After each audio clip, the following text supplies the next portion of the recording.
Price Lord. Bible വചനങ്ങളിലൂടെ സുഭാഷിതങ്ങൾ 4:17 പറയുന്നു, എന്തെന്നാൽ അവർ ദുഷ്ടതയുടെ അപ്പം ഭക്ഷിക്കുകയും അക്രമത്തിൻ്റെ വീഞ്ഞു കുടിക്കുകയും ചെയ്യുന്നു. പ്രിയ സഹോദരങ്ങളെ, മെൽക്കിസദേക്ക് കൊണ്ടുവന്ന അപ്പവും വീഞ്ഞും കർത്തുമേശയിൽ ക്രിസ്തുവിൻ്റെ മരണത്തെ പ്രസ്താവിക്കുന്ന പദാർത്ഥങ്ങൾ, ആ അപ്പവും വീഞ്ഞും നന്മയുടെ അപ്പവും വീഞ്ഞുമാണ്. സത്യം, നീതി, വിശുദ്ധി, നന്മ, സമാധാനം, അത് കുടിച്ചാൽ ഔഷധമാണ്.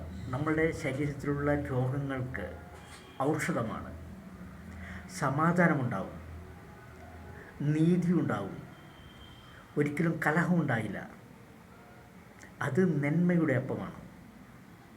എന്നാൽ ഈ ഭൂമിയിൽ ദുഷ്ടതയുടെ അപ്പവും ഉണ്ടെന്നുള്ള കാര്യം മറക്കാതിരിക്കുക. ആ ദുഷ്ടതയുടെ അപ്പവും വീഞ്ഞും, വീഞ്ഞ് അക്രമത്തിൻ്റെ വീഞ്ഞെന്ന് പറയുന്നത്, പരിഹാസകനാണ് വീഞ്ഞ്. അപ്പോൾ നമ്മൾ ഈ രണ്ട് വ്യത്യസ്തങ്ങളായ സംഭവങ്ങളുണ്ടെന്നുള്ളത് മനസ്സിലാക്കുക. അത് കഴിച്ചാൽ, അക്രമത്തിൻ്റെ വീഞ്ഞും ദുഷ്ടതയുടെ അപ്പവും കഴിച്ചാൽ നമ്മൾക്ക് തൃപ്തിയാകില്ല. അത് കഴിച്ച് നമ്മൾ എവിടെയും കലഹങ്ങളുണ്ടാക്കും, ബുദ്ധിമുട്ടുകളുണ്ടാക്കും, എവിടെയും പ്രശ്നങ്ങളായിരിക്കുള്ളൂ. കുടുംബത്തിൽ പ്രശ്നങ്ങളായിരിക്കുള്ളൂ, ഭാര്യയോട് പ്രശ്നങ്ങളായിരിക്കുള്ളൂ, മക്കൾക്ക് പഠിക്കാനായിട്ടുള്ള കഴിവുകളുണ്ടാവില്ല. കാരണം അക്രമത്തിൻ്റെ വീഞ്ഞു കുടിച്ച് കുടുംബനാഥൻ വന്നു കഴിഞ്ഞാൽ അവിടെ എപ്പോഴും കലഹമായിരിക്കുള്ളൂ. അതും മറക്കാതിരിക്കുക. നമ്മൾ വീഞ്ഞും അപ്പവും എന്ന് പറയുമ്പോൾ ക്രിസ്തുവിൻ്റെ അപ്പവും വീഞ്ഞുമായിട്ട് നമ്മളെപ്പോഴും കാണുന്നു. അത് കാണണം, അത് നന്മയുടെ അപ്പവും വീഞ്ഞുമാണ്. എന്നാൽ നമ്മൾ മറുവശത്ത് ദുഷ്ടതയുടെ അപ്പവും വീഞ്ഞുമുണ്ടെന്നുള്ള കാര്യം മറക്കാതിരിക്കുക. അത് നമ്മളുടെ കുടുംബം തോണ്ടും, കുളം തോണ്ടും. നമ്മൾക്ക് സമാധാനം ഉണ്ടായില്ല. നമ്മളെ എപ്പോഴും നാല് വശത്തു നിന്നും എപ്പോഴും ദുഷ്ടതയുടെ കെട്ടുകൾ വലിച്ചിഴയ്ക്കും. അയൽക്കാരോടായിട്ട് എപ്പോഴും മൽപ്പിടുത്തമായിരിക്കുള്ളൂ. എന്നതുപോലെ തന്നെ സമാധാനം എന്നുള്ള സംഭവം ഉണ്ടാവുകയില്ല.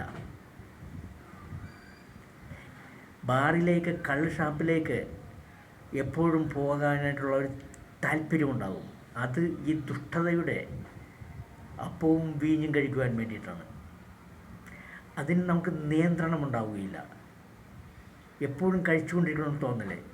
നമ്മുടെ കുടുംബം വിൽക്കും, നമ്മുടെ ഭാര്യമാരുടെ സ്വർണങ്ങൾ വിറ്റ് നമ്മൾ ആ വീഞ്ഞ് തേടിപ്പോകും. നമ്മൾക്കുള്ള സ്വത്തുക്കൾ, വീടും കുടുംബവും ഭൂമിയും വിറ്റ് നമ്മൾ ആ വീഞ്ഞ് തേടിപ്പോകും.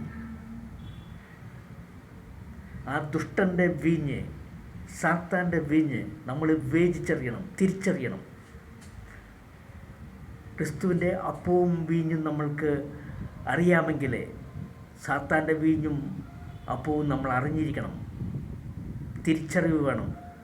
ദൈവഭക്തിയുള്ളവർക്ക് അത് മനസ്സിലാവൂ. അല്ലാത്തവർക്ക് ആ സുഖം തേടിപ്പോകും. കള്ളസുഖം, കളവ് സുഖം. ആ കളവിലുള്ള ജലവും ആ ഭക്ഷണവും കഴിക്കാൻ നല്ല ടേസ്റ്റായിരിക്കുള്ളൂ. അത് തേടിപ്പോകും നമ്മൾ. അത് തേടി നമ്മൾ നാശത്തിലേക്ക്, മരണത്തിലേക്ക് കുപ്പുകുത്തും. അതിനാൽ പ്രിയ സഹോദരങ്ങളെ, നന്മയുടെ, സമാധാനത്തിൻ്റെ അപ്പവും വീഞ്ഞും നമ്മൾ സേവിക്കുക, കഴിക്കുക. ദുഷ്ടതയുടെ അപ്പവും അക്രമത്തിൻ്റെ വീഞ്ഞും നമ്മൾ തള്ളിക്കളയുക.